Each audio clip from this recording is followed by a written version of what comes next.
Parkerizing is an extremely tough finish that can be applied to the steel parts of a firearm to protect it from corrosion.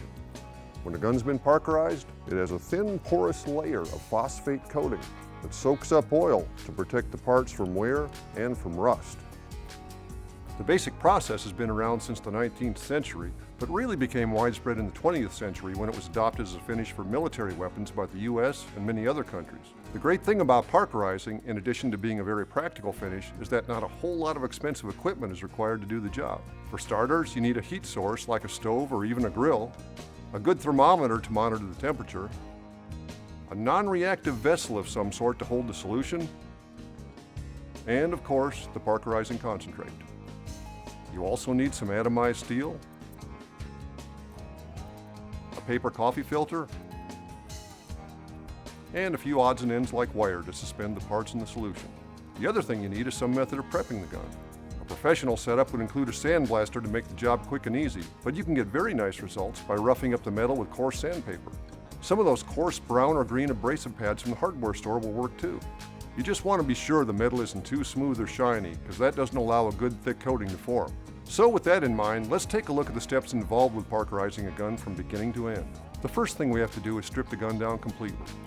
All of the internal parts should be removed until you have bare assemblies. Certain parts, like the screwed-in barrel of a bolt-action rifle, can be left on the receiver, but everything else needs to be taken off and dealt with separately.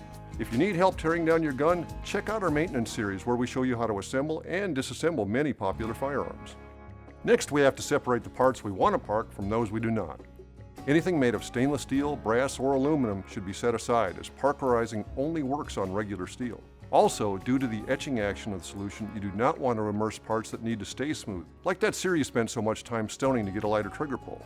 So with that in mind, we want to end up with two piles, one for the park tank and one to set aside. Now we need to start the metal prep, and that means any existing finish needs to be removed if present. For example, if the gun's blued, you can use a chemical blue remover like our blue and rust remover, or sandpaper to strip the metal. Again, sandblasting is the easiest, but not an option for many of us. So anything you can do to remove the existing finish is acceptable. Once the old finish is gone, we can go over all the parts with 180 to 220 grit paper or emery cloth to give the surface a little texture. If the parts have been sandblasted, this isn't necessary. The rougher the surface, the better the coating will build up to give the best possible finish. But you don't want to overdo it and put deep scratches into your gun that make it look ugly. If you stick with 180 or 220 grit, you'll be fine. Now we have to mix our solution with water. Just follow the instructions. You can find them here online. Now we'll heat the solution on the stove or any other heat source that'll get it up to temperature.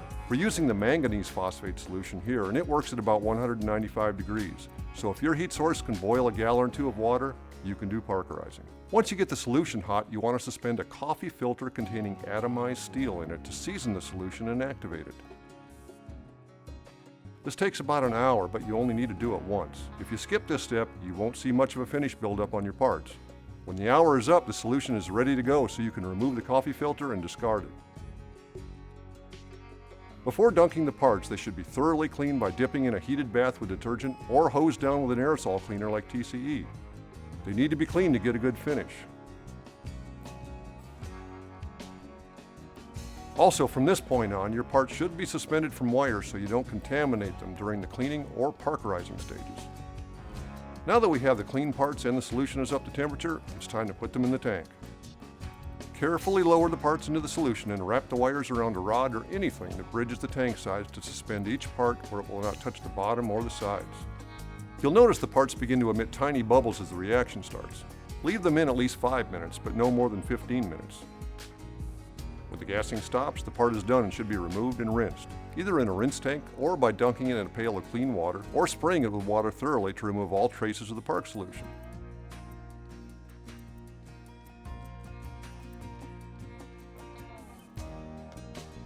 Once the parts have been rinsed off, you can dunk them in a special post-treatment oil that we sell, or spray them down with a light oil of some kind. I've seen all kinds of oil used, including brake-free, transmission fluid, and lightweight motor oil. At times, the military even used linseed oil. They all seem to work, but we tend to favor the post-treatment solution we sell that's specially formulated to penetrate the new finish and displace any water residue. Now all that's left is to repeat these steps with all the other parts and let them sit overnight before reassembly. And that, in a nutshell, is how parkerizing works. Now that we have our durable and time-proven finish in place, all that's left to do is shoot it.